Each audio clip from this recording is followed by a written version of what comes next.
Welcome to The Fight with Teddy Atlas, presented by Dynamic Striking. I'm Ken Rideout, joined as always by 18-time trainer of world champions, Teddy Atlas. How you doing, Teddy? Good, Ken. Doing good.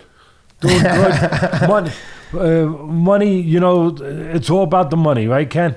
It's That's all about right. the money. It's all about the money, baby. Baby, listen, if you listen to our podcast and you went to my bookie, all right, you can make a larger swimming pool.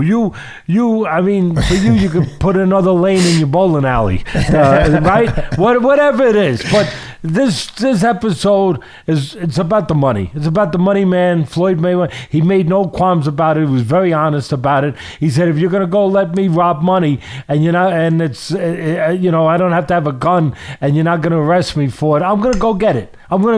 So we went and got some too. We went to my bookie and we bet on all the don'ts. We bet on the over, everything that we told our great people, our great fans out there. And you know, your part is coming, Ken. Your part is coming. It'll be delivered by a special delivery. And that's money, baby. It's all about the money. It's all Floyd. They do this. Hey, give them credit. Anybody who begrudges them, and all joking aside right now, they're wrong. He's taken risks for 20 years to get in the ring. He figured out a way to steal money, as he said. Teddy didn't say it. He said it, without stealing, without being illegal, without hurting anybody. Hey, go ahead. The other guy built up 20 million followers. It's the American way. He figured out a way to exploit that, to capitalize on that, to make that into this. Go ahead. Why not? It's the people's choice. There's no gun put to their head, right? And I hope our fans have a few bricks out there from going to my bookie. Hope so. Bet responsibly, by the way. Responsibly, okay? Oh, man, I thought you were going to talk about the biggest story in boxing from the past 2 weeks. Nonito Donaire becomes the oldest bantamweight in the history by 3 Tremendous. years. What is and it, now you're 38? talking about the Floyd Mayweather sideshow. Well, you can. Donaire, so right. I mean, we'll get to that too. But tremendous. Tremendous. I'm going to keep the people wanting more, hopefully. I'm telling you about Donaire. You know what that was? He was fighting an undefeated world champion in Oubaali, right? But it was ready. When I say this, people are going to say, whoa, what? Why is he saying it that way? It was an amateur with a pro. That's what it was. A man and a boy. But it was an amateur. And people are going to say, but he had a world title. He was under. I don't care. He was an amateur with a pro. That's what it was. 100%. And we'll get into it later. I was just going to tease you before you jumped into the money, man. I was going to tell you, Teddy, let's get right into it. The fans are clamoring. Biggest story in boxing. Nonito Donaire. But you beat me to the punch again. Money always wins. Well, this week. Yep. Well, I'll tell you there was an awesome undercard fight on this one. Luis Arias put it on Jarrett Hurd. And one other thing I got to say, I can't help it. That ain't crumpets, baby. Okay. What'd you think of Luis Arias? He came to fight. He took it to Jarrett Hurd. I thought it was most entertaining fight of the night. How'd you like it? Hey, I'm glad they got one fight, really. And we're being honest. At least there was one fight on the card, one real fight. And it was terrific. The first thing that stood out to me was, and I wonder if it stood out to you, Ken, and to the fans out there, but how enormous. I was just going to say. Oh, I mean, yeah. He was like the glob. I mean, I thought he was going to eat the guy. I mean, it was like he was over him like engulfing him. I mean, I looked at it. I was like, whoa, these guys in the same weight class. And give credit to both of them. They were tough all night, two warriors. But give credit to Arias. This big, bulky monster just kept coming and coming and coming. And I thought he was going to break him down after a while. And after a while, it looked like he might. But no, Arias would always find a way, kind of like Arturo Gatti, the late, great Arturo Gatti. Oh, my God, what a cardiac kid, what an action kid he was. He was like an action hero. But he would always find a way to recover, when you thought it was done. And same thing here. Excuse me. Arias would keep finding a way to recover. And boy, oh boy, he reminded me of Rocky Lockridge. When Rocky Lockridge, back in the 70s, 80s, when he was world champion, 2 division, I believe, junior lightweight and lightweight, he knocked out Roger Mayweather. Tremendous puncher, tremendous champion, tremendous fighter, obviously the uncle of Floyd Mayweather. But Rocky Lockridge had this signature move, punch down, where he would flurry downstairs, and then whop, the loop of right hand upstairs. Exactly what Arias was doing all night. All night. I mean, if the guy's going to stand straight up in front of you, why not? Why not? Accommodate him. Hit him on the freaking chin with a looping right hand. He's standing there. But boom, boom, boom, boom, downstairs, bop, upstairs. All night long. Reminded me of Rocky Lockridge. That was his signature punch. He knocked a lot of guys out with that. He knocked out Mayweather, Roger Mayweather, with that. And just another thing I have to say, when will boxing catch up a tiny bit with the other sports and use instant replay when it's available? I mean, that 100%. That purported knockdown that we saw wasn't a knockdown when it was rainy and he slipped late in the fight. That could have changed the whole fight. It didn't, but it could have. Why not go to instant replay? Boxing, why don't... It's an easy fix.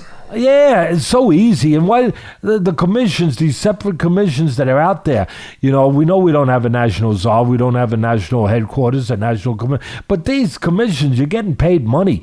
You can't think of that? I mean, I'll think of it for you. Do it, please. I mean, that could have impacted the fight, but it was terrific. Would somebody teach Hurd, both of them, but would someone teach Hurd some defense, please? No. I was just going to ask you a serious question. Arias kept landing that overhand wild right, and Hurd kept his left hand down and his shoulder up, like trying to shoulder roll, and it kept hitting him every single round. At what point was he just going to keep his hand up instead of doing you could his do the shoulder thing? roll. Very good point. The shoulder roll like Floyd used to do, and he did a little bit of, but the shoulder roll that Floyd did, you do with a straight right hand, and you make it disappear. Boom, boom. You make it boom, and it disappears over your shoulder, and you come back with a counter right. But a looping right hand is coming over top. Whole different ball game. If the rain is coming sideways, that's one thing. But when the rain's coming the way it normally comes, straight down on top of your head, you need an umbrella. You need something to stop the rain. So you got to get your head out of the way. You got to get your head out of that middle. And nobody has taught him how to do that. Both of them know how to behave like fighters and act like fighters and fight like fighters, but you would wish that some defense was taught to them, especially as we just said to Hurd. That was the difference in a fight, I believe, that Arias was a little more dimensional. He was a little bit more versatile. He had options. He could move a little bit, obviously fought on the inside. He could pop you a little bit on the outside. A little more dimension to him. That Hurd was just a one dimension, just tough and coming forward and hoping to break you down. It was good to see a real fight. It really was.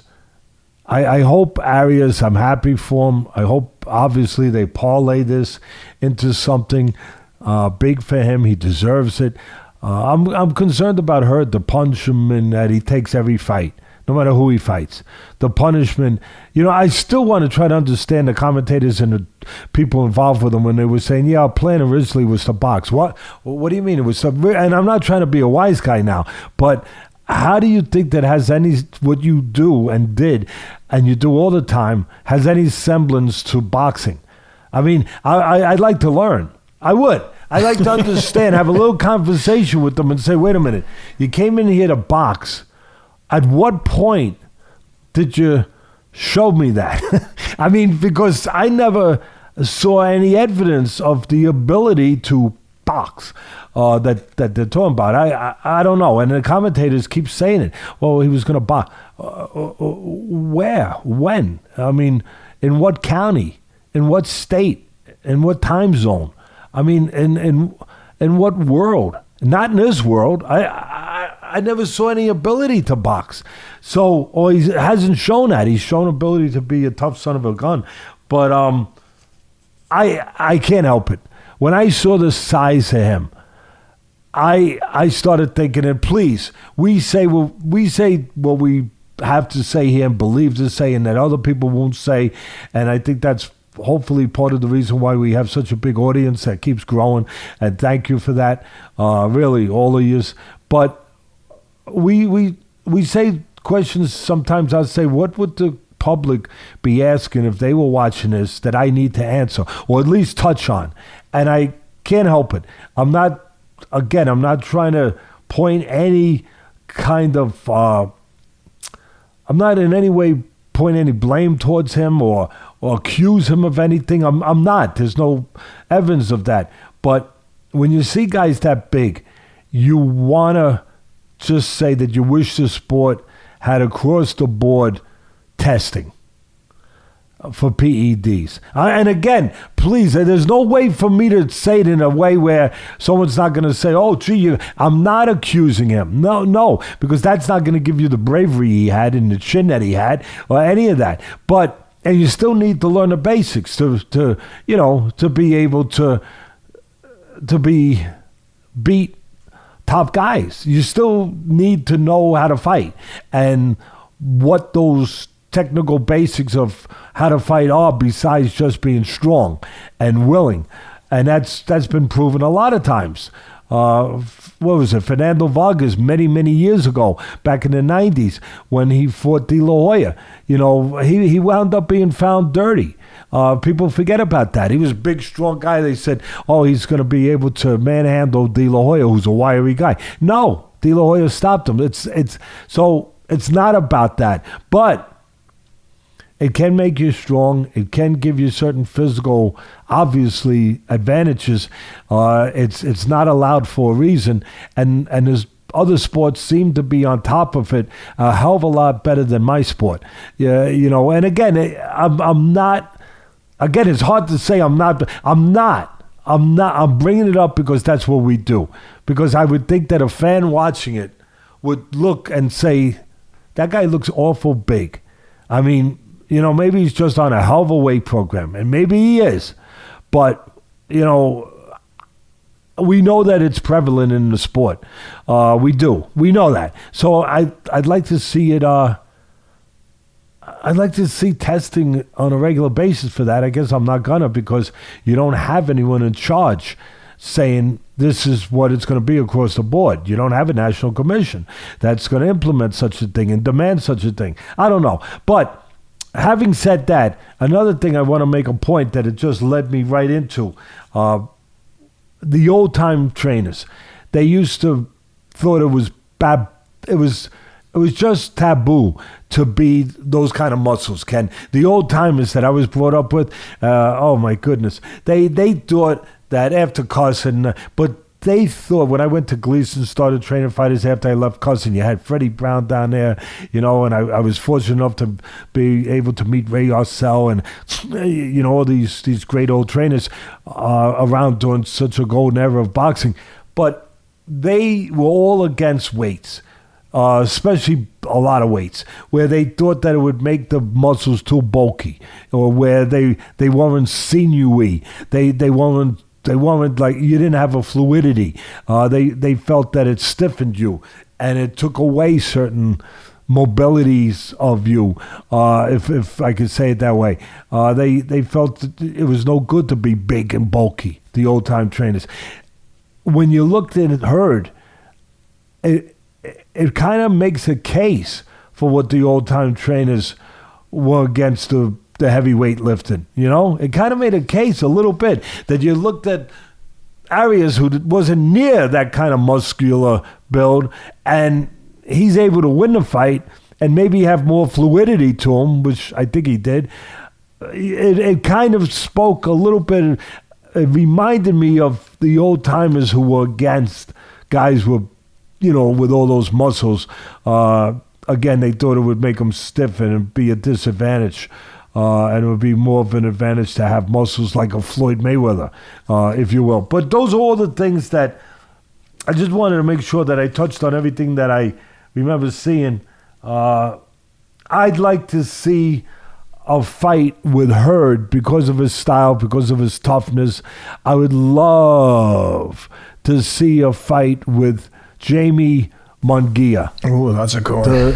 I would love to see that fight. I mean, they probably have to take a year off afterwards because, the amount of punches they might get impacted by. But Jamie Munguia, the junior middleweight champion, undefeated, it would be it would be a hell of a fight to watch, and it would be an interesting fight for me, also to watch.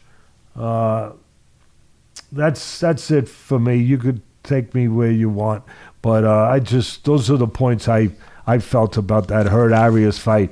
As you said, Ken, it was they gave you a fight. They gave you a real fight on the card. Two things I want to just mention about the possibility about PEDs in general is, number one, more muscles require more oxygen. So when you're in an endurance sport, unless it's pure power lifting, you need the right balance of muscles and leanness, because the more bulk you're carrying, the more oxygen that those muscles require. So that's why you'll see, for instance, like Tour de France riders are skinny so that their arms look like pipe cleaners. That's number one. Number two, until they have biological passports and 365 testing, meaning year-round testing, you're never going to catch them. I mean, these are intelligence tests more than performance-enhancing tests. And that leads us into the next fight, which was Badou Jack, supposed to be against Jean Pascal. But Jean Pascal, I mean, again, to get back to the PEDs, this is an intelligence test. To get caught for all the substances he was using, and by no means am I a performance-enhancing expert, but I can tell you that the things he was using, it doesn't make sense to me. Why? He's like training like he's an offensive lineman or something. Because the guys using them, giving them to him, they obviously are not experts on it. Exactly. Whoever's advising this guy should be arrested, because that was horrible advice. You shouldn't. You're getting tested. I could go on forever about this. Nevertheless, speaking of intelligence, I'm sorry. Really, please pardon me for being, a little rude. I don't know. But if you're going to talk about intelligence and maybe lacking of it and getting caught, you got to throw the poster child baby in there, Baby Miller. I mean, you got to. Same thing. It's like these guys don't believe they're going to get that the tests are real. You're getting tested. Why are you still taking it? How much money did he blow, and how many times did he get found? Every time? I mean, I don't know. It seems like every time it's like, dude, there's a test coming. Why, if you are taking drugs, why would you do it knowing there's a test? It's like they don't believe that the test is real, or they have someone so stupid telling them what to do. Then shame on them for listening to these people. Nevertheless, Badou Jack gets in there with a last-minute replacement, Dervin Colina, and it literally looked like they found poor Colina in the crowd. He just got battered, held on for dear life until he finally got stopped. But my God, what a one-sided fight. It was far from entertaining. Hard to watch. Yeah, I mean, you had the good one it's like we give you one good one, we got to take it back on the next one. you can't get two good ones. And I feel bad for Badou Jack, because Badou Jack just did what he had to do, so it's not a knock on him. Pascal. But the Pascal fight to me was the highlight of the whole card, and obviously we didn't get that. So Badou Jack, congratulations, did what he had to do. Let's talk about the main event. Well, Floyd let me Mayweather. just say something about Colina and Jack. Sure. Real quick. I mean, the first thing is, I want to finish with Arias and Hurd by saying it was so brutal, that fight, that at the end of it, it made me think about the end of the first Rocky movie when Creed said to Balboa, he says, ain't going to be a rematch. Don't want one. I mean, that fit in there. That line in the movie there, that fit to real truth. You know, sometimes movie does kind of showcase real life. And that line fit right there at the end of that fight, the two of them. Ain't going to be a rematch. Don't want one. I mean, the punishment that they both put on each other. Again, I just want to finish by saying they're two warriors, those guys. Now, as far as Jack and Colina, the first thing I want to say is it reminds you of why I always say, we always talk about, it doesn't matter what your record is. It matters who you fought, who you built that, who you got that record with. That's what matters. Doesn't matter. You could be 122-0. What matters is who did you become 122-0 with. Boy, I wouldn't want to see the guys that he that he wound up beating to become 15-0 or whatever he was, 16-0, whatever it was. But that's the first thing. The second thing is with that's why the UFC, where the opposite of that is always in play, where you see guys with multiple losses, and that don't matter either. See, that's the thing. If people in boxing think, it matters if you're undefeated, because they don't. No, because you might have fought a bunch of,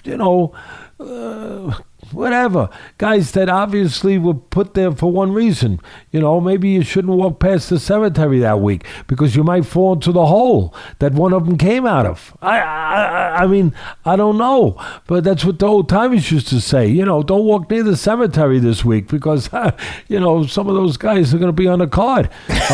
You might sprain an ankle. So what I'm saying is, the same opposite thing has to be respected and in play in the UFC. The record don't matter, and it does matter. Where it don't matter is it don't matter that they got multiple losses. What does matter is that they fought guys that they learned from, that they got forged with, that they became fighters that can now beat top fighters and undefeated fighters. So I want to say that the only thing I'll finish on the analysis, I try to do that on all the fights, even if it wasn't a great fight, is that the body language of Colina early on kind of suggested what was going to happen later, that he didn't want to be there. Really. Early on, the way he reacted to a low blow and whatever, I forget what else it was, but I just got the feeling really early, and if I was doing a commentary, I would have said it, that the body language was suggestive of a guy who might look for a parachute, later on if things got a little rough. And Jack gave him good reason to kind of look to parachute out of there. He did what he needed to do. Yep. Well, let's talk about the main event. What'd you think? How'd you think Floyd looked? I was actually kind of surprised that Logan Paul was able to kind of take some of the punches that Floyd hit him with. Now, granted, they were using 12-ounce gloves and Floyd's getting older, but he hit him with some pretty good shots and definitely hit him with some good body shots. I mean, look, Mayweather's not a huge puncher, but Mayweather didn't normally, unless he caught you perfect coming in or something, perfect counter shot, like he did the Englishman years Ricky ago. Hatton. Yeah, caught him coming in. But other than that, Floyd hit you 2 or 3. He never really put 2 or 3 together. And I think part of the reason is he is 44. He hasn't fought in 4 years. And he was cautious. He was always cautious, Floyd. That's his temperament. That's part of it. That's part of what makes him Floyd.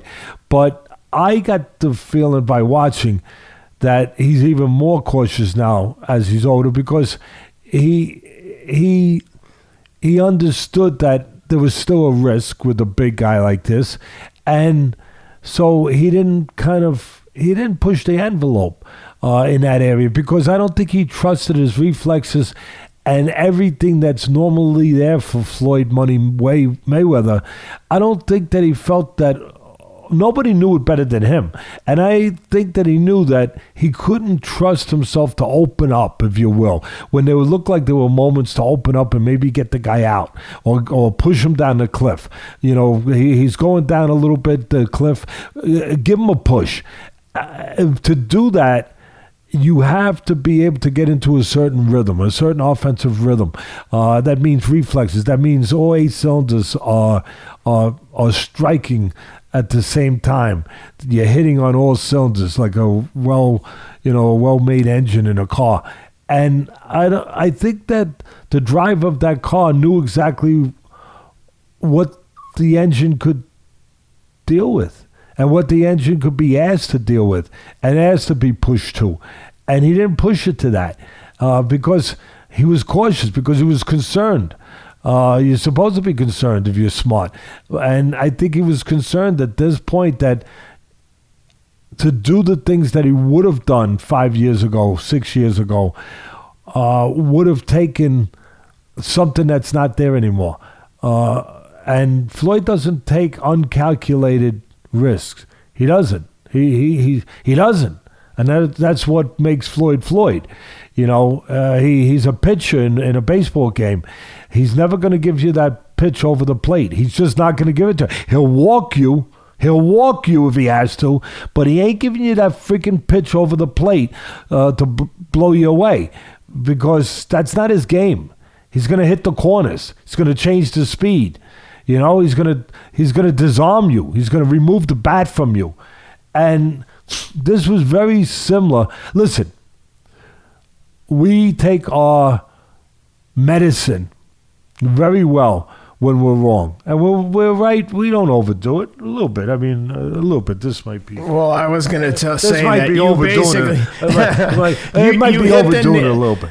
You hit the nail right on the head. You described perfectly what would happen. And then Floyd actually told us what he was going to do, too. Rob us. $50 at a time. And legalize bank robbery. He was very honest. He was very honest about it. And we were on a button because I remember there was like 3 points I made. One, the obvious, 44 years old, hasn't fought in 4 years. Please remember that. The other was, this isn't Floyd Mayweather anymore. It's not. I mean, it's just, how much of him is left. But it's not Floyd Mayweather anymore. It's not. I mean, it's just, part of the physics of growing old and not being active. The reality. It's just the reality. But people don't care about reality when they want to be entertained. I get that. And the other thing that I think was the point that nobody else made, Ken, I think that's what put our prediction really on the button, where I said, look, even in an event, a carnival, whatever you want to call it, a sideshow, whatever you want to call it, even in this, styles matter.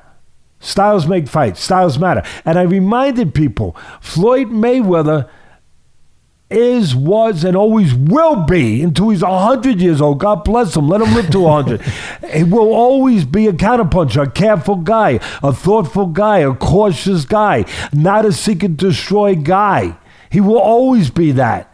So you're going to get rounds. And the guy's going to have a chance. And I said that. Oh my God, their heads are exploding everywhere. Oh my God, you saying he's got a chance to fight? He's a YouTuber. Yeah, I said that because of those reasons that I understand. And in the end, there's no decision. But Floyd knew what he had to do to avoid the prospect that people would say he definitely lost by the guy staying on the outside, being left alone. So after a couple rounds, he did the same thing that he did in the McGregor fight. Same thing. And I said that he would wind up doing that. He did the same thing he did in the McGregor fight. McGregor fight, after 4 rounds, I was there. He was actually behind. He was losing.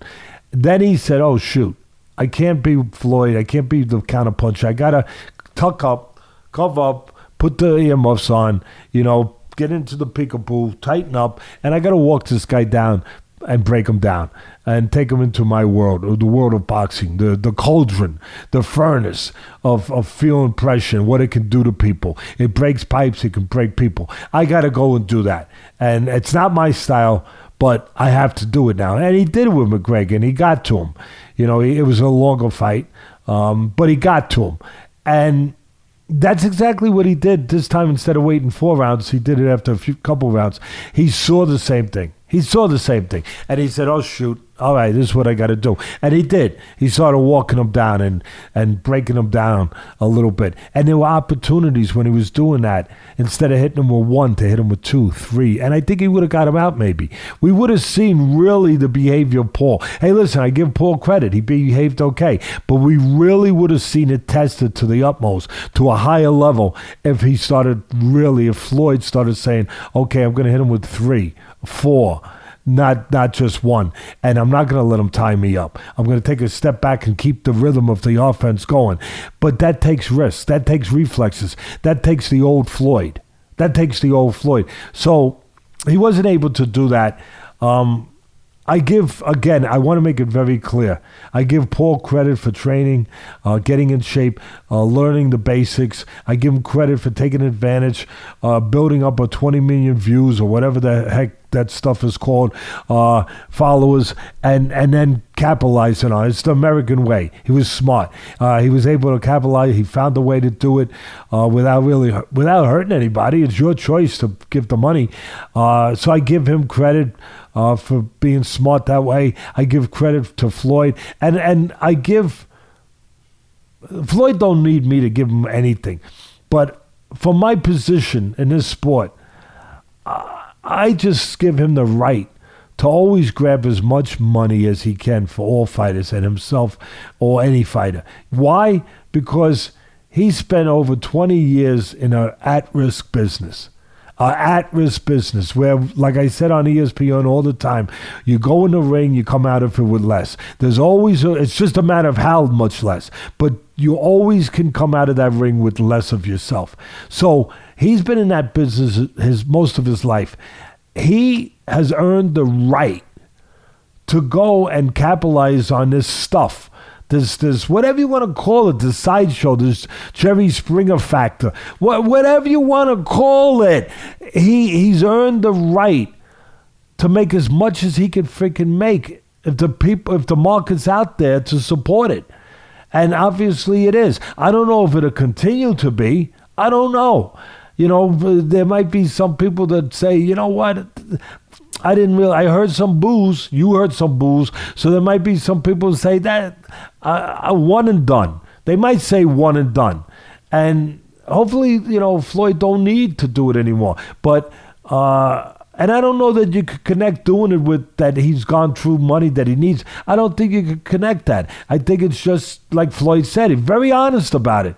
He said, hey, if someone's going to give me 50, 100 million, whatever the hell he wound up getting, and they tell me that I can't go to jail for it and I don't have to use a gun, I'm going to go get that money. I'm going to go get it. And he did. He went and got it. So I'm looking at all my points here. I want to make sure I touch them all. Paul wins too because he gets paid whatever, 10 million, 20 million, whatever the hell the numbers are. I guess the numbers will come out. I don't know how the pay-per-view, if Rob got the pay-per-view numbers yet, what it did, but I'm sure. I have a feeling you're not going to see honest pay-per-view numbers ever. Yeah, well, maybe not, but I think it did good numbers. I mean, even by when I was tweeting during it, the reaction to the early fights, the undercard that Rob was telling me, told me there's a lot of people who were buying this thing. But you figured it would be that. I'm sure it was big, but I have a hard time believing any of the numbers that come out. If they did 1 million, they'll tell you they did 5 million. That's my thoughts on that. But I'll tell you one thing. Paul wins not only because he gets paid, but he can claim some kind of legitimacy in his world. And, in that world of, virtual reality, he's a hero now. And his people, because he went the rounds and he didn't embarrass himself, they will embrace that. So it's a win for him. I was thinking this, I was thinking, that comedian? He's really good. I got to have a private show with him and my daughter. And when Joe Rogan. Joe Rogan's great. But I was speaking to a bunch of businessmen years ago, and they had this new young comedian. And after we spoke, all the people that were there got to have a private show with him, and now he's huge. His name is Sebastian Maniscalco, right? And he's the best. Oh, he's really good. And I was just thinking, and I had to say this, that if he was watching it at some point, maybe it wasn't bad, but at some point he might have just stopped and said, "Aren't you embarrassed?" I was just, but Floyd, to his right, and he'd be right. Floyd would turn right back to him and say, "No, embarrassed with what? Making 50 million to 100 million, whatever the hell the number is. Embarrassed to make money? Embarrassed to take money that's being put out there? No, I'm not." But I had to say that. The one last thing I said, I made a note here. I said, as I said one day, if Floyd keeps getting in the ring and keeps playing this game, there's going to come a day he's just completely not Floyd. But he's very smart who he picks. Very, very. He is. He's a genius. He's a genius, the guy.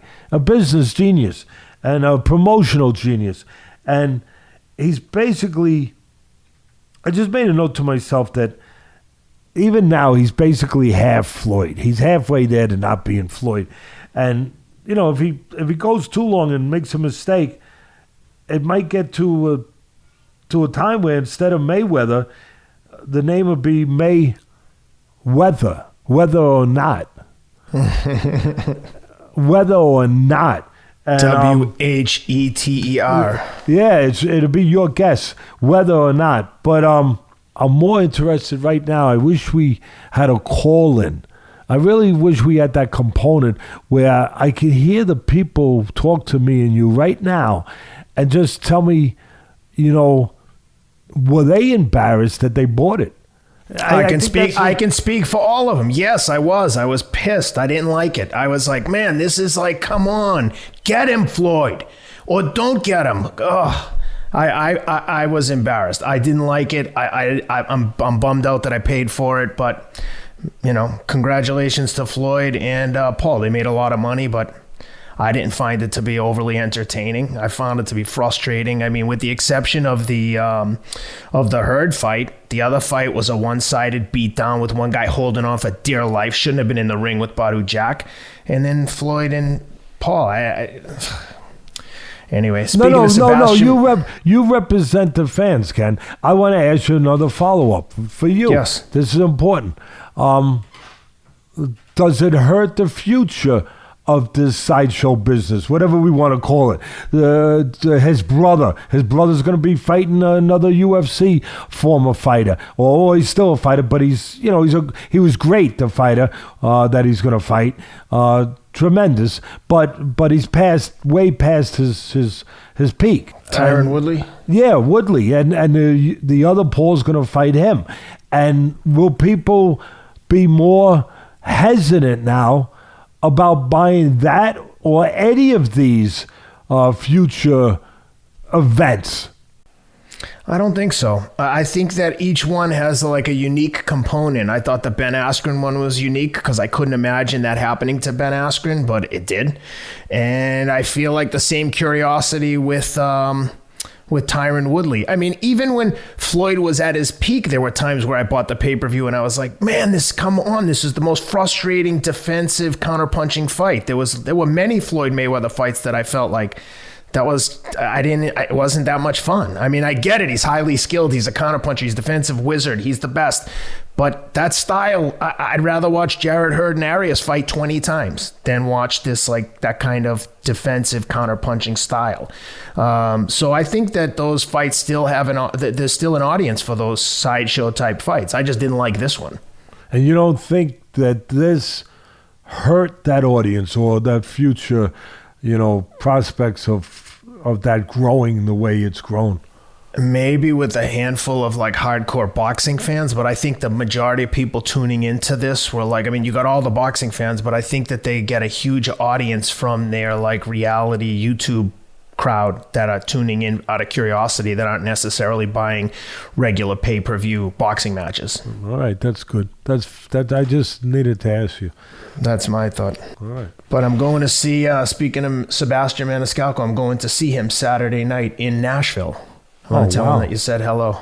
Yeah, please. Yeah, I remember, like I said, we saw him at the very infancy of his career when he was just starting, and now he's just, well, you said it, he's tremendous, and he's just a monster. He's so big.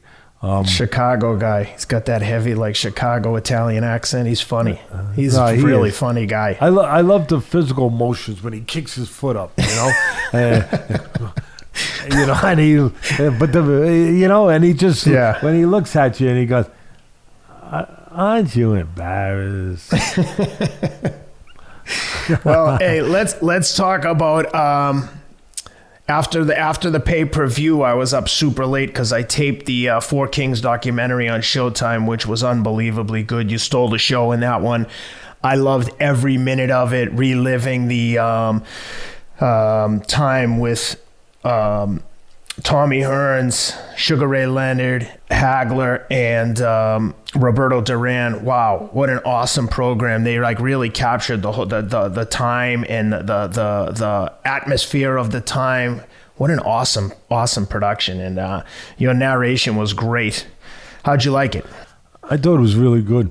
I thought it was really, really well done, and I thought that there was some irony there, some real ironic things going on. That was very interesting if you think about it, in a way that it was on everybody is talking about what's wrong with boxing now, and you know, and why these sideshows are popped up and entertaining, why people feel a need to see them and everything else. And the same night comes this Four Kings, and it kind of gave you the answer. It kind of, first of all, it reminded you when boxing last was great, back in the 80s, and why. Well, you had the great fighters, great talent. We have some real talented fighters today, obviously, but these were great fighters, and they were all fighting each other, and it was on network TV where everybody could see it. It wasn't pay-per-view. And so you had all of those stars line up to make it, you know, so great. And it kind of reminded you and told you what's wrong with boxing today, that you don't have the best fighting each other, that you have these promoters that won't allow it. We've talked about this, you know, to nausea, right? So I won't go into it too much, but I mean, you got these, you know, these power brokers, 3 or 4 or 5 of them, that control their little realm, and they get paid by the network, so that's what makes them healthy. That's what makes them, you know, powerful. And they just protect their stable fighters in that network. Every once in a while they sub out and they go and cross the street and they fight, so because they have to. They're mandated to. They don't have enough guys to continue to fill the cards on their network, so they have to do that.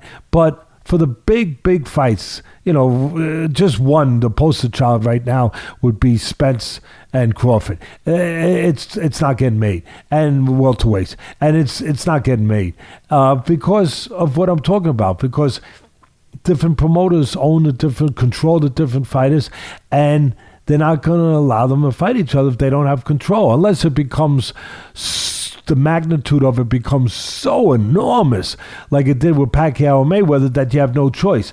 So you're never going to have what you had in the 80s. So again, it reminded you of when boxing was at its best and why people loved it. How great it was. How great. Oh my God. How special it was. And it just kind of poked you in the ribs a little bit to say, hey, this is the blueprint to fix it today. This is what's wrong with today. This is why you have these sideshows. And almost to the point, and I'm not going to put all of it on this, Ken, but I'm going to say a little bit, and I want your reaction, really, as a fan, how you react to what I'm about to say. it almost also gave a reason, a little bit of a reason to why maybe, not completely. I know a lot of it's because of the direction the world has gone and social media and what's available and the options that are out there. I know that's a big part of it. That's most of it.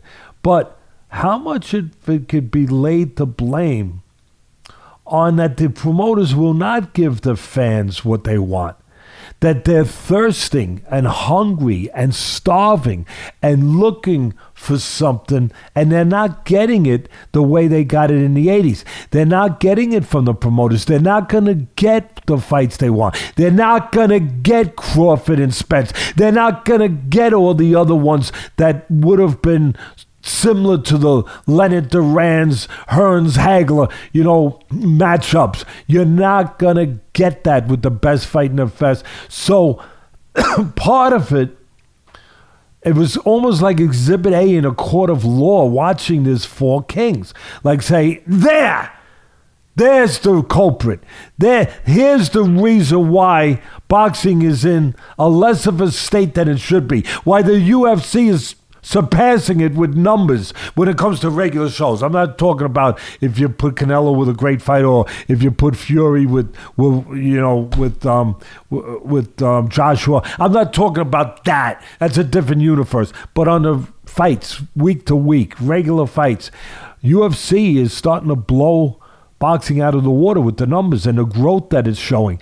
And again, why? Because you're not doing what they did in the 80s. You're not doing that. And again, I'm going to point to where I'm asking a question to you, representing the fans out there. Is it fair to blame some of the growth of these, what they call carnivals, whatever you want to call it, sideshows, to lay some of the blame at boxing, at these promoters, because they're not giving the fans the fights that they crave. So they have to find their fix somewhere else. That's what hit me. What do you think of that, Ken? Tell me. No, I think that that's a huge part of it. I think also the times change, that UFC has put on such an awesome product. And look, we've talked about it a million times. Dana has a huge unfair advantage, so I don't want to Well, he controls everything. He's a dictator. When you control it, right. But at the end of the day, boxing has to adjust to that and say, hey, this guy's doing it. If we got to put guys at risk earlier and let them get the development they need, we should get next fight, Devin Haney and Teofimo Lopez. Let's go. How much more development do they need? They're both at the top of their game. Give us that fight right now. Spence Crawford, I'm done even asking for. It's so frustrating that they're not fighting each other. I mean, I love to see the fights you just touched on, the lightweights. In the lightweights, Davis, Haney, whatever, whoever, Lopez and one of those guys, Lopez and Davis, I'd love to see those fights. I'd love to see him rematch Lomachenko. I think that Loma picked it up so much in the second half. I thought he could have, if he had been aggressive from the beginning. And I digress. They're going to come after me for hating on Lopez, who I like. But I feel like there's a million fights to make there, but we're not going to get them. We're just going to keep getting opponents and development fights. And, Devin Haney had a tough fight against Jorge Linares. We'll get into it in a minute. So I do believe there's a part of him that wants to get the fights. I think some of these fighters do want to have the fights, and the promoters are just, no one wants to take the risk.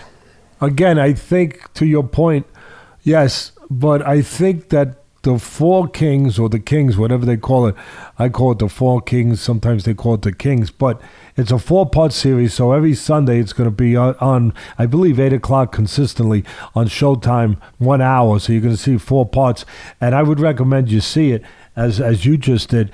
And again, I couldn't help but the timing of it. It was something weird, like wow.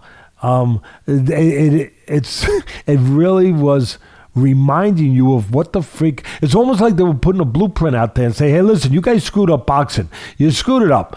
And here's the way to fix it. Here's the blueprint. It's right here. Go back and look at this. All right? So I tell you, the other thing that I got to say, again, we always try to cover the thing, every part of it. And the other thing that struck me was how much better it was in the Tyson documentary. And listen, for those out there going to say it's sour grapes, no, I was in the Tyson documentary. I mean, I don't do sour grapes. I mean, you know, I buy my grandson these gummy bears, and he loves them. And I did one time buy the Sour Patch. I did. So I shouldn't say I don't do sour. And he didn't like them. He said, Papa, I don't like the sour. So I don't get them no more. So I don't do really sour anymore. I've done a little bit of it in my history, but not too. I try not to. I really try not to do sour because my grandson doesn't do sour, and I think it's better not to do sour. And I think I can be trusted with my body of work in this business that I really do say what I believe without it being attached to an agenda or sourness, if you will. So I just didn't. I thought that the Four Kings kind of showed, as well as it shined a light on what's wrong with boxing, it also kind of just blew away the Tyson documentary, where the producers of it, they did their due diligence. They did a freaking good job, Ken, of getting the right people to talk. That were there. There were legitimate people that have no agendas, no freaking horse in a race, and they got the right. That's part of the job of the producers. I didn't think they did a good job, the producers or whoever they are for Tyson. I thought there was too much revisionist history that I saw. I couldn't watch it. I watched a little bit. It was 2 parts. You know, again, always, you know, full transparency here. I watched a little bit and I shut it off. And I got people that did watch it and they call me and stuff.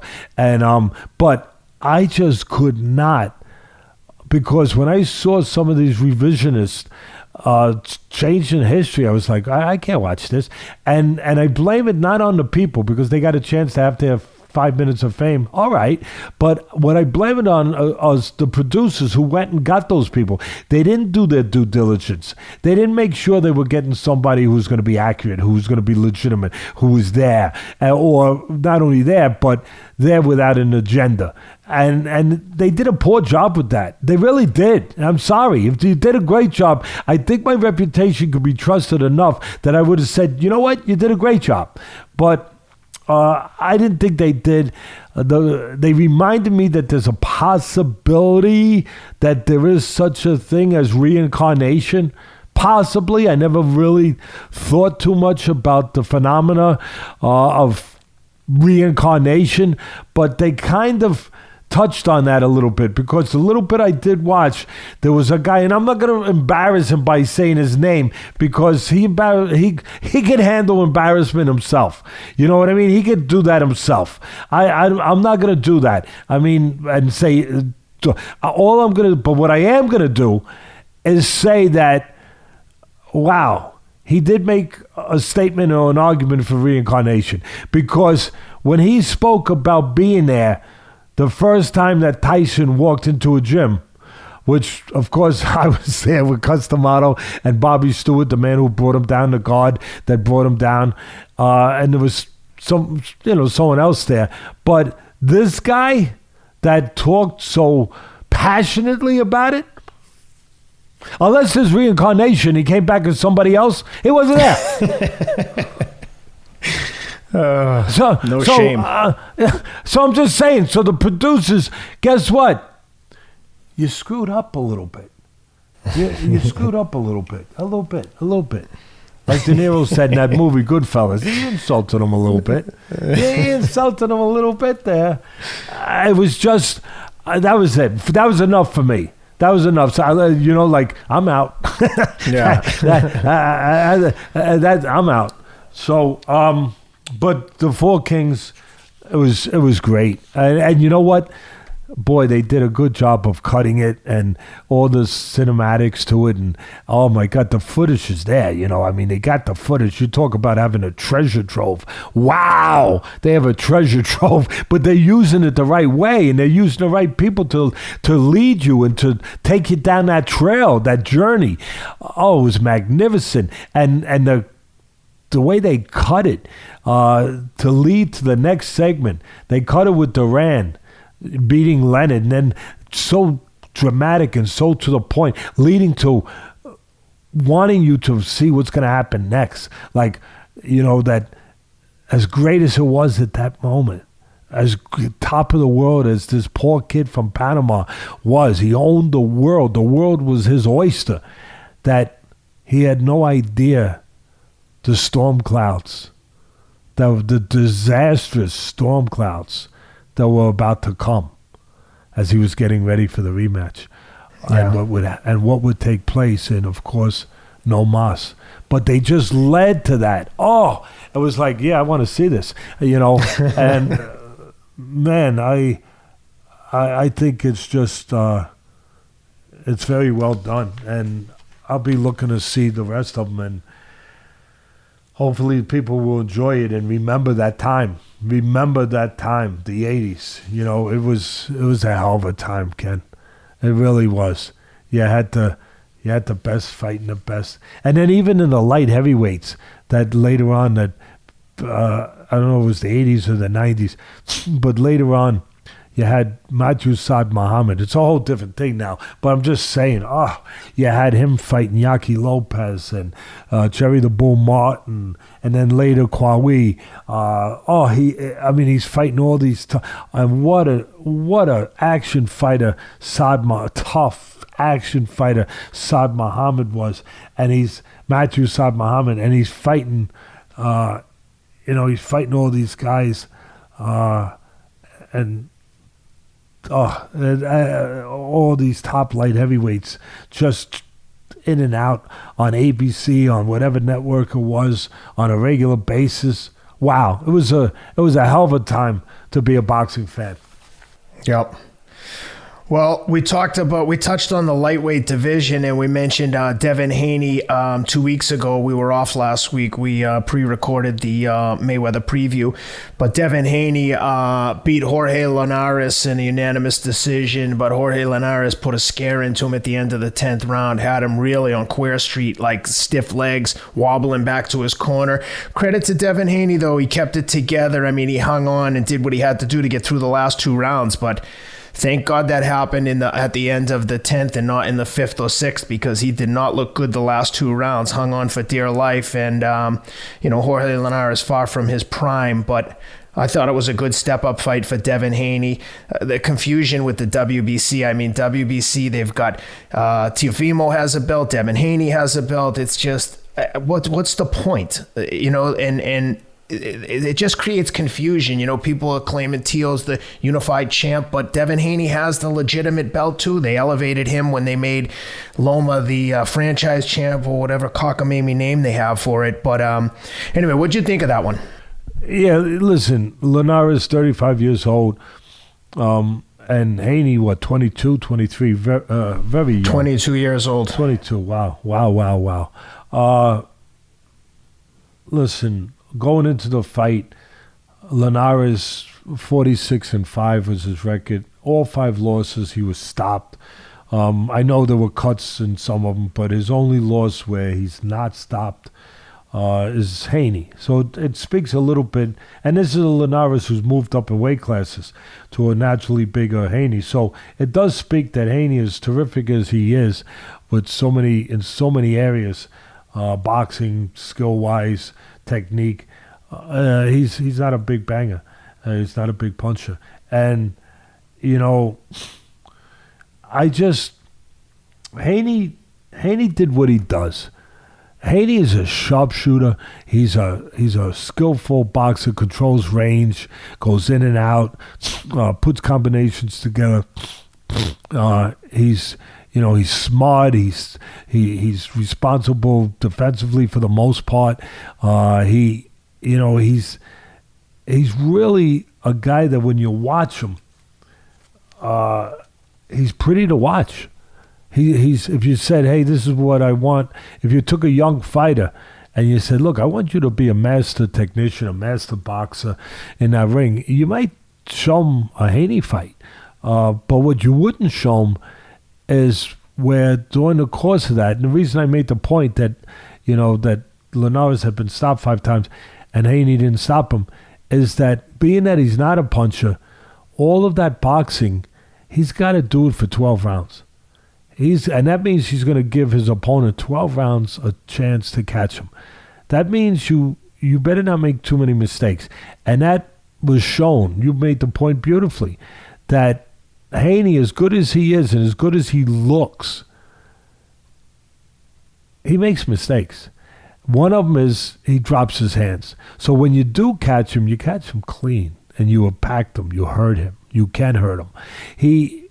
And the other thing he does wrong, he pulls back from punches. And you can time him if you punch behind him. You know, he'll pull his head back and he'll get away with it sometimes. And he also, you know, the commentators drive me nuts sometimes because they're saying, oh, he's sitting in a pocket. Bang, bang, bang, he's getting hit. That's not sitting in a pocket. That's sitting in no man's land. You have to understand the difference. I know that becomes a popular term because it becomes a catchphrase. They hear it, so they say it. But do you understand what the freak you're saying? Do you? Maybe not. Because maybe I could explain it to you. Because in a pocket means you're in close enough where you're safe. Where you're getting hit, you're not in a pocket. Where you are is you're in no man's land. That's where you are. You're not in enough, you're not out enough. You're in freaking no man's land. You got to know distance. You got to be all the way out, all the way in. Much like life, where we say be in or be out. Same freaking thing. And being in no man's land is not being in the pocket. And sometimes he'll pose and hang out a little bit, and forget his range. And he'll be in no man's land. And he could get nailed. That's dangerous, obviously. So where a great body of work for the night can go down the tube, can get flushed right down the toilet. So I want he has such a good look to it. You know what I mean, Ken? He does. He's got that look. It's kind of like seeing that shiny car that pulls up and it's polished and it's got a look to it. Yeah, oh, man. I don't know if it's the fastest car on the block or the best car on the block, but it's got the look that it is. And that's what Haney has. He's got the look, but we look beyond that. And I'm not knocking him. I think people know that already. Haney would know that. First of all, he's a class act. After the fight, the way he talks, the way he handles himself, he's a class act. He's a guy you'd be proud to have your son. He's a classy guy. And he's a good, solid boxer.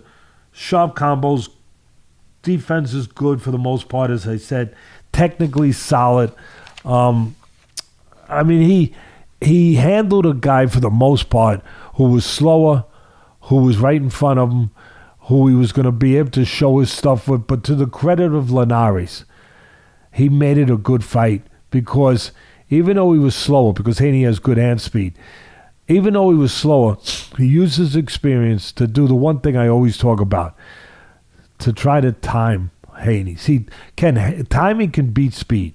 It can negate speed. You can time a guy as he's throwing at the right spot. You don't have to be as fast.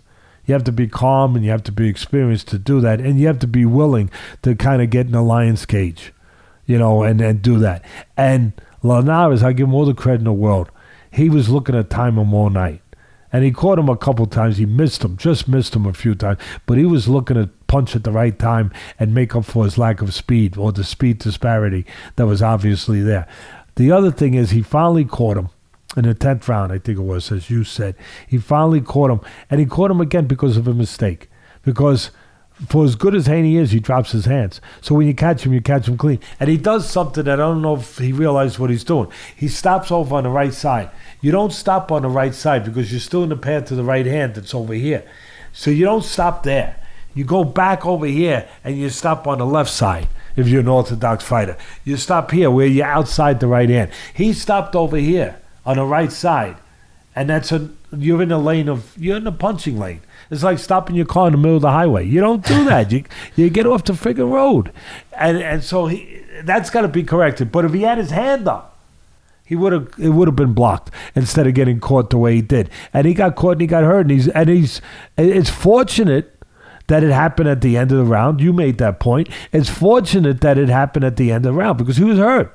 He was hurt. Bad. It was staggering. He was hurt. But I just look at the top guys. I want to see him fight the top. I don't want to see him fight these. Again, a good fight for Linares, but a guy who's 35, a guy who, who's already kind of, if you're going to be honest about it, I mean, he's always lost at this level, really, at that next level. I mean, as good as he's been a champion and everything, when he's fought those guys, he's come up a little short. I mean, it was terrific with Lomachenko. He dropped him, but then Lomachenko stopped him. But he's come up short, Ken, at that level. I don't want to see Haney. I already know that he can outspeed guys and he can outmaneuver guys. I don't want to see him with these guys anymore. It's kind of like we're talking about the problem with boxing now, Ken, where the promoters just keep them with their own guys and they do musical chairs, whatever, but they don't go outside. I want to see Haney with one of the top guys now, whether it's Lopez, whether it's Tank Davis, or whether it's Ryan Garcia. Yeah, well, Ryan, we don't know what's going on. That was kind of interesting to see him the other night. And meanwhile, he's canceled fights. You heard that he put out there about mental stuff going on and emotional mental stuff, and kind of wanted his privacy pulled out of a fight. And it made you wonder, is he okay? Because we were concerned. Everyone should be concerned. Is he okay? Is he mentally okay? Is he emotionally okay? And then you see him there. And it was kind of weird because nobody talked about it. Like somebody should, because it's out there that he pulled out of a fight. Like, is he okay? Is everything all right now? Has he gotten past that? I've seen him tweet recently, though, that he's back in the gym and he's ready to fight again. And he was quick to jump on Haney and criticize his performance after the fight. So he's calling out Haney, and so I guess he's back. And listen, and thank God. But so you put Garcia in there, you put Davis in there. You want to see him with somebody, Lopez, Davis. Who's the other one? You got Loma, Teofimo, Devin Haney. What's Shakur Stevens? What's his weight? No, he's a little heavy. I think he's 140. But you want to see him in there. For me, I want to see him in there with one of those guys now. And if he's in there with a Davis or a Lopez or one of those guys, you gotta, the way that I broke down his fight and watched his fight, he's gonna have to go 12 rounds because of what we just pointed out, that he's not a huge puncher. That's 12 rounds for these guys who are big punchers. I mean, these guys know what they're doing. Like, Davis is more than just a walking guy. He can counterpunch. He knows what the frig he's doing. And Lopez is the same. So you better know what you're doing if you beat Lomachenko. So he fights one of those guys, Ken. It's going to be 12 rounds that he can't make a mistake. Because if he makes a mistake with any of those guys I just mentioned, he's very likely going to pay for it. Pay for it because they're going to nail him and they're going to follow up. And when they nail him, they're going to nail him with a harder shot than Linares did. And Linares caught him good. So I'm tired of seeing, again, he's got that good look. He's always going to have that polished look. He's always going to make you say, hey, this is the way you do it, But I don't want to see him do it with those guys no more. I've seen it. I've been there, done that. I want to see him with one of these guys that if he makes a mistake, something will happen. I want to see if he can get through.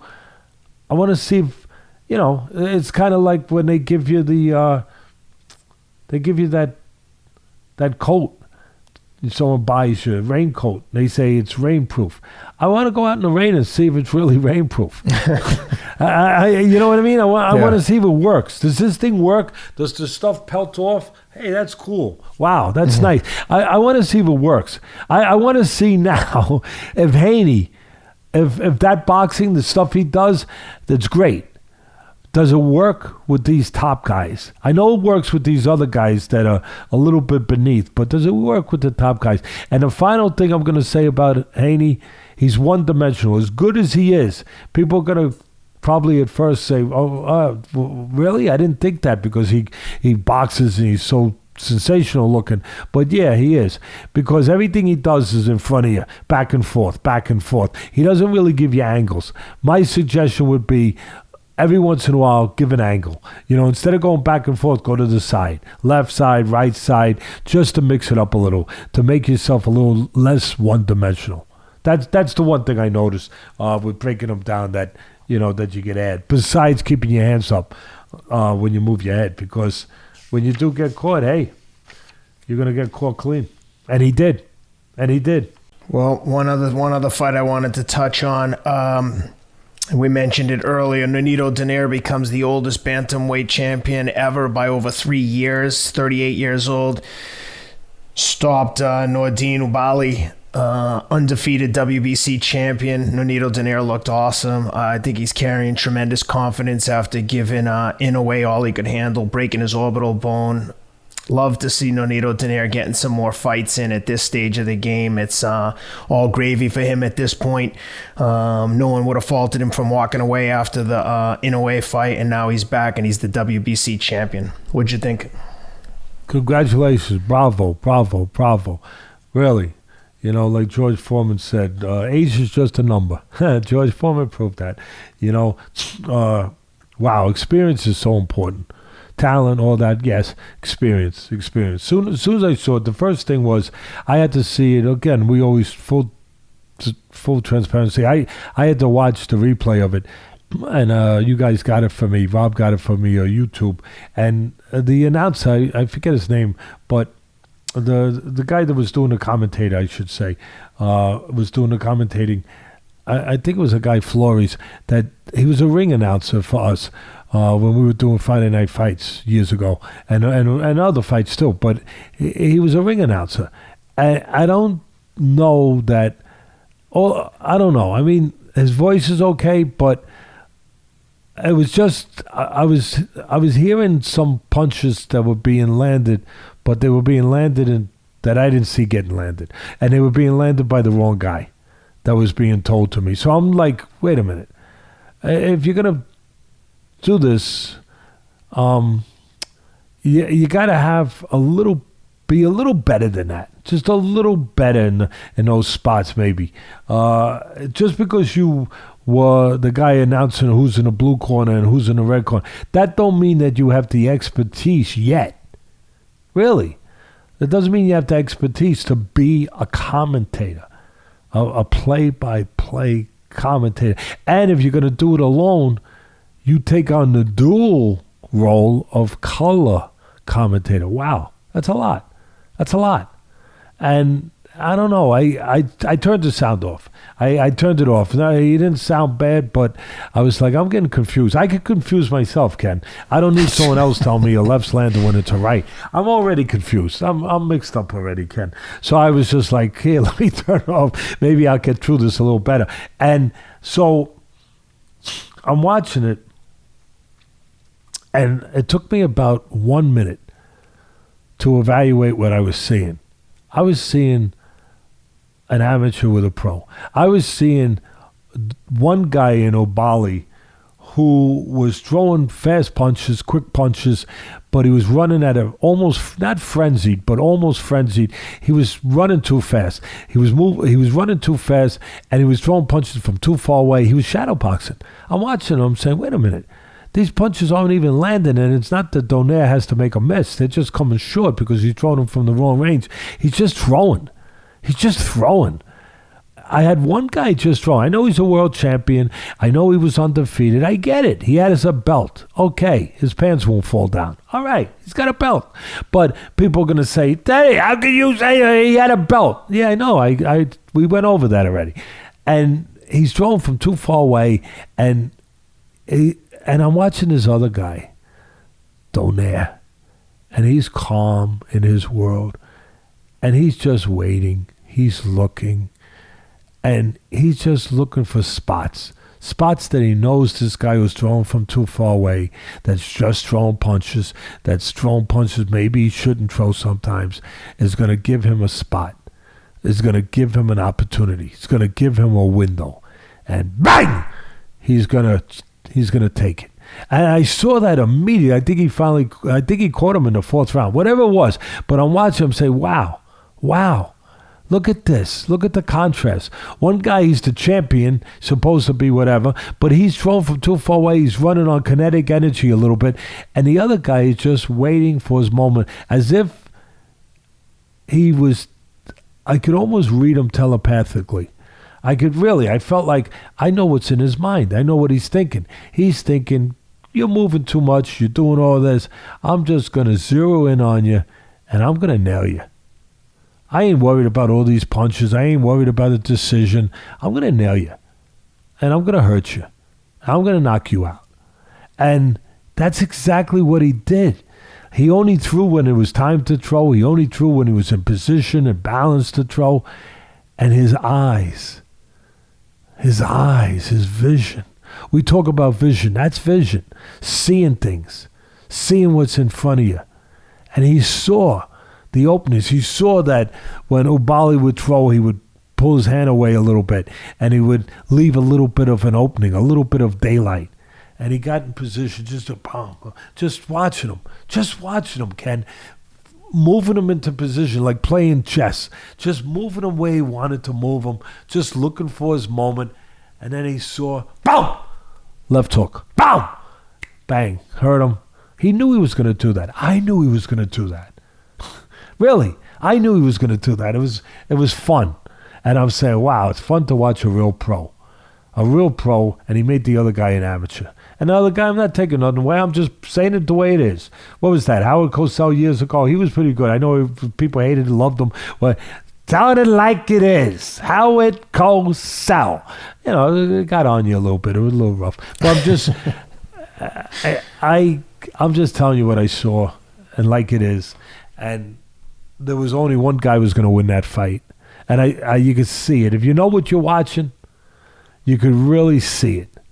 And it was because it was an amateur and a pro. And it was well done. Kudos. Bravo. Really, really well done. And the little note I added to myself here, Ken, was you saw right from the beginning how calm and in control Donaire was. And you knew what he was looking for. He was looking for the right spots and throwing at the proper time. And he was seeing everything. Like a Tom Brady sees the entire field in football. That's what it was. You know, just experience and calm and smart. It was so noticeable. You know, it was really well done. I appreciated what I was watching. It was tremendous. Congratulations. We should start having special, I don't know, maybe they're going to create another belt for world champions over 37 years old. Maybe it'll be a new belt, you know. Well, we don't have enough belts, right? We don't have enough. So maybe we get a new one that we'll call it the, not the old timers, but they're a little bit old timers. We'll call it the, remember that product that you could buy when you got older? It was called Geritol. You remember that product? Yeah. Maybe it's the Geritol belt. I don't know. But he didn't look like he needed Geritol. That's for sure. Donaire, congratulations. Congrats to Donaire. Awesome victory. Let's discuss quickly the UFC 263 this weekend. Our man Israel Adesanya getting in there with Marvin Vettori, the Italian. These guys have some bad blood between them. Dying to see. They had a really close fight in the past. Split decision, right? Yeah, yes, and they do not like each other. What are you looking for in this one? Well, first of all, Vettori I believe he had 4 straight wins, so he earned this rematch for the title, number one. I give credit to Adesanya for coming off his first loss, and this is who he's going to fight at this kind of risky, tough, dangerous fight. So I give credit to him. But again, it speaks to why the UFC is the UFC, and it speaks to Dana White, that he's he can make these kind of fights. Just think about it. Seriously, that he loses his first fight, Adesanya, by going up in weight. He comes down and welcome back. He's undefeated before that. Welcome back. Looks like he might be a superstar. Welcome back. I'm going to give you this. Only in the UFC where that's why the brand has grown the way it has. Because again, you have Dana White, who's going to say, okay, this is who you're fighting. Everyone in the pool. I mean, that's Dana White's mentality. Everybody in the pool. Matter of fact, you know what? It's not even a pool. It's like everybody in the freaking Pacific Ocean. Yeah, you know what I mean? And be careful. There are sharks. There are sharks. Yeah. Try not to get a leg bitten off. You know what I mean? But everyone in the freaking ocean. But, it don't matter what fight you're coming off, what you lost, what you did. No, you're right back in the ocean. And that's why the UFC, people watch it, and they love it. I'm going to say this. I'm going to bring out a different thought, possibility, perspective, angle on this, Ken. Remember... I hope it's not the case because I really like Adesanya. I think he's special. And I think his trainer is special. So they'll get it done. But to be ready is what I'm saying. But I remember you could make a little bit of a comparison here where after Roy Jones, the great Roy Jones, was undefeated, he went up in weight to fight John Ruiz at heavyweight. Your boy from your neck of the woods. Boston. Gentleman John Ruiz from the Somerville Boxing Club. Exactly, Ken. And he steps up and he beats him. He beats John Ruiz. But he put weight on. He put muscle, he put whatever but he put weight on to go up. And then he's got to come back down. And he comes back down, and he was never the same. He was never the same fighter, Roy Jones. You can make all... I'm telling you, I'm just pointing it out. He was never really the same fighter. And I think after that, he fought Antonio Tarver. A lot of people thought he lost that fight, And then he got the rematch, and Tarver knocked him out. And he was never the same. And I think it affected him, impacted him in a physical way to take that weight off. So I'm just saying that's something that I'm sure that they're thoughtful of, and you got to think about a little bit. Adesanya went up to light heavyweight, and now he's come back down, right? He's come back down to his weight class, middleweight. Yep. Right? And so it's something. It could be a factor. It could be an intangible there. It could be something to think about. And again, I don't know. Hopefully it doesn't affect him, but I'm going to give him all the credit, of course, in Dana White's swimming pool, which does not exist. It's the Pacific Ocean. You don't have too much of a choice. But again, you could always say no, whatever. Adesanya, all the credit in the world that this is what you're taking your first fight back, a rematch with a guy that gave you a tough fight, and all the credit, of course, to Vettori. You earned this. You had 4 straight wins. 5 wins. 5 in a row. 5. Last loss was against Adesanya. Wow, even 18. better. Even better than 4 straight wins. 5 straight wins. You earned it. It should be a terrific night. You got 3 really good fights on there. I'll let you take us to the rest of them. But well, let me ask you this, just to put you on the spot. I know you like the pressure. You've got Israel Adesanya for the guys at MyBookie. Check them out at mybookie.ag. Use the promo code ATLAS for a 50% credit on your first deposit. We've got Israel Adesanya coming in at minus 255, plus 200 on Vettori. What do you got? Oh, is there an under-over? Is there a knockout? All that stuff? All those prop bets? We've got an over-under. Over 4.5 is minus 140. Under 4.5 plus 110. Wow. You hate to lay that kind of wood, but I believe in Adesanya. I did point out that one possibility of going up in weight and coming back down. But that aside, if I'm going to think he's going to be the same, I believe Adesanya is special. I think his talent is special. His instincts are special. I think the other guy is tremendous too, and special in his own ways. But I think Adesanya is the kind of guy that he could be on a different level. And obviously, when he stepped up to light heavyweight, not only was the guy too big for him, too short, the guy was really good and got the geography he needed, in close on the mat. He got the geography he needed. He earned it.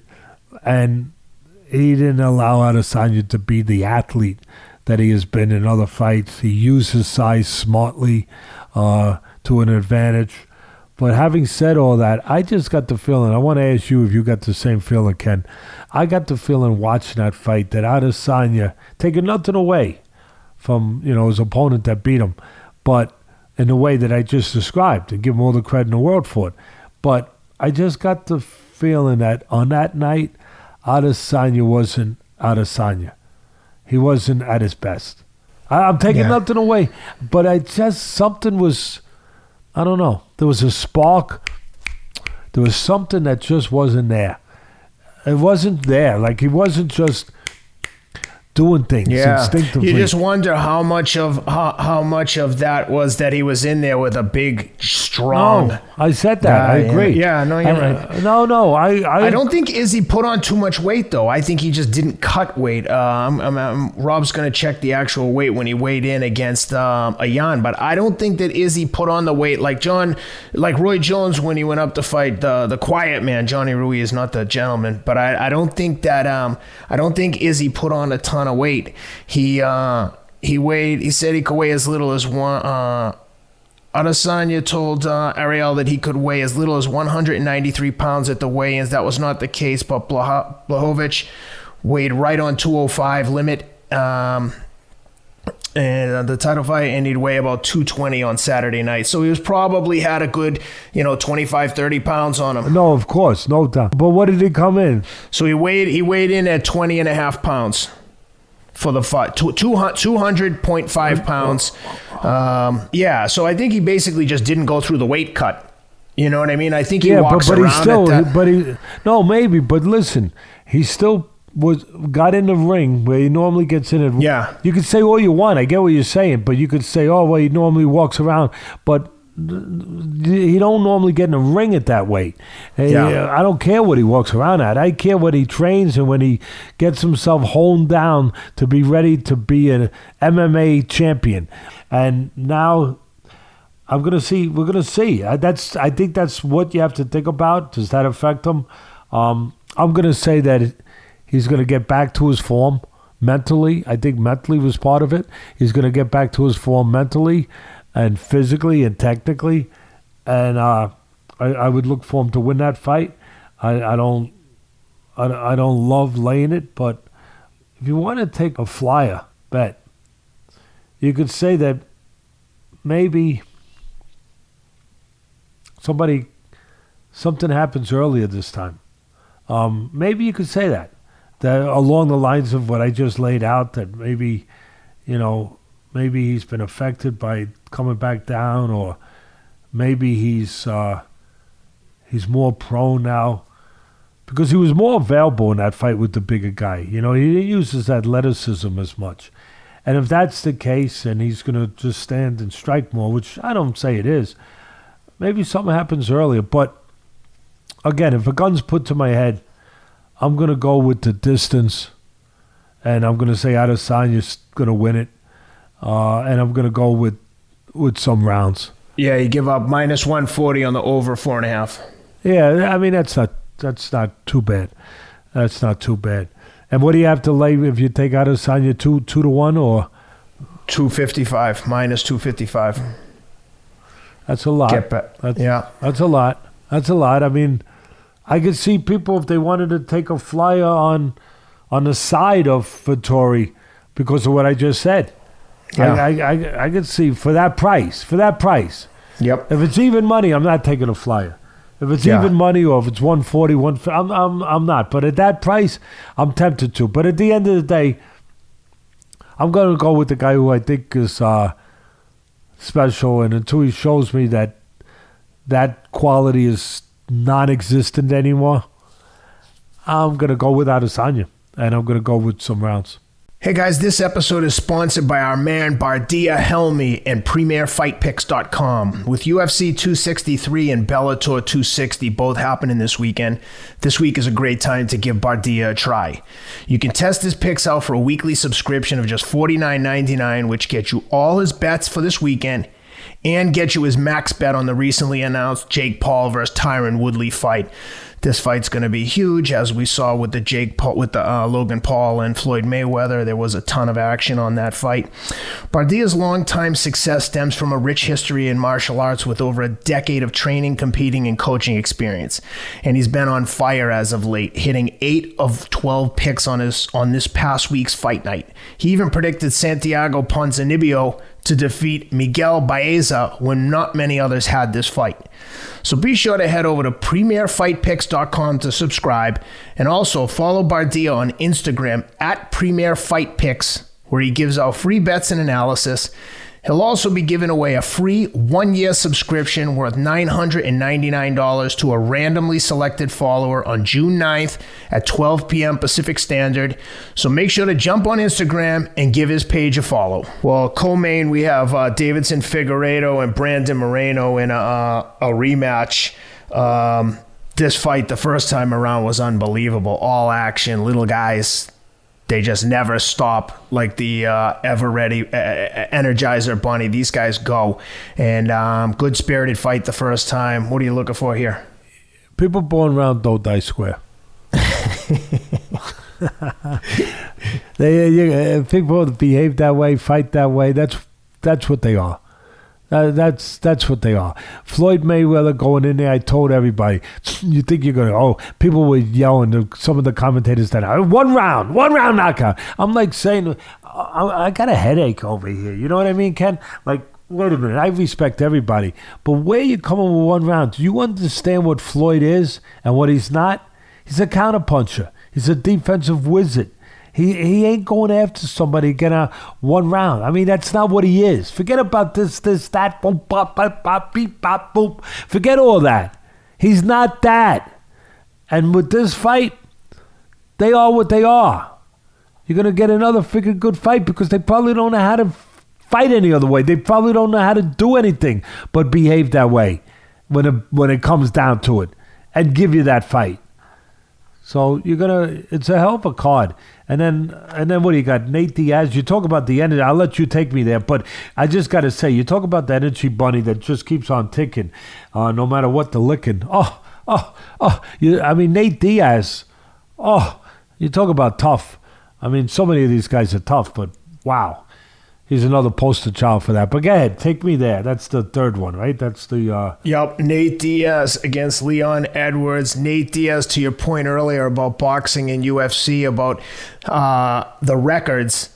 Nate Diaz is 21-12.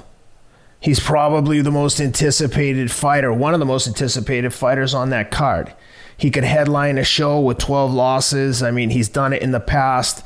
He never failed. He never. It's because of what he brings. He's because of what he brings. What he is. What you know you're going to get.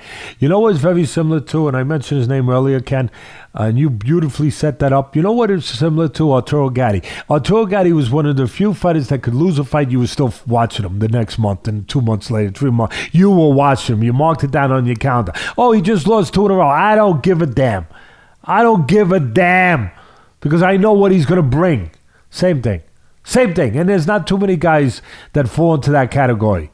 You know, Tyson was that guy too. He could lose, you still watch, but for different reasons. Because he might bite someone's head off, or do something. And then if you sit in a real good seat, he might spit in your mouth, in your lap.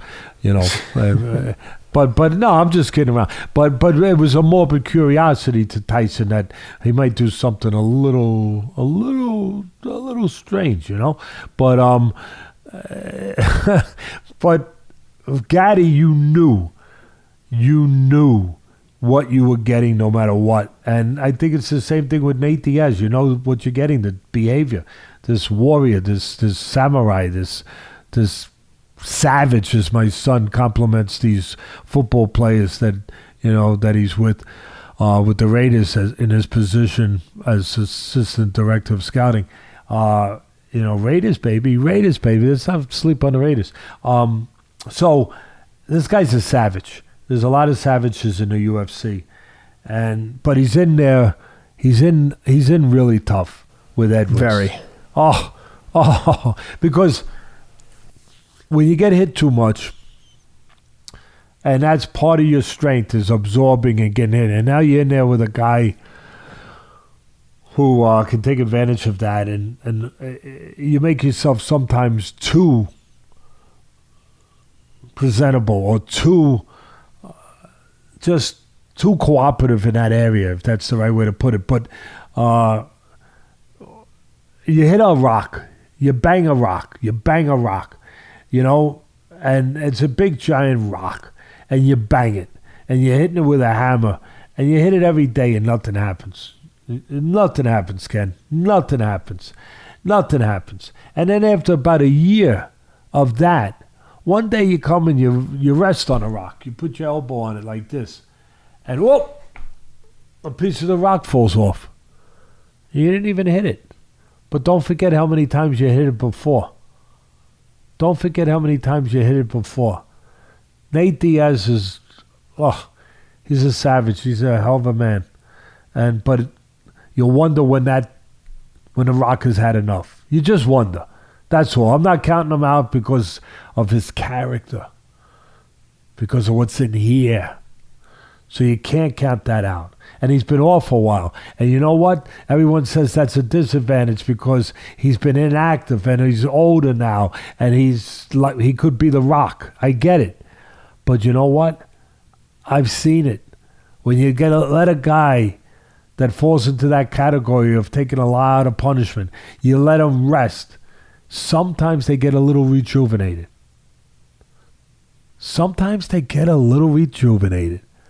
So it's a hell of a card. I mean, it's going to be tough. It's going to be a tough one for him. No doubt about it. Rocky Edwards, 18-3, coming off 8 wins in a row. How you like the line on this one? Plus 385 on Diaz, minus 560 on Rocky Edwards. That's a huge disparity for a UFC fight of this caliber. You very rarely see a line that big. I'm not laying the 60 or whatever it is. Yeah. I'm not laying that, but maybe I take a peanut on Diaz just because of what I said, but maybe I leave it alone, to be honest. And I look at the props.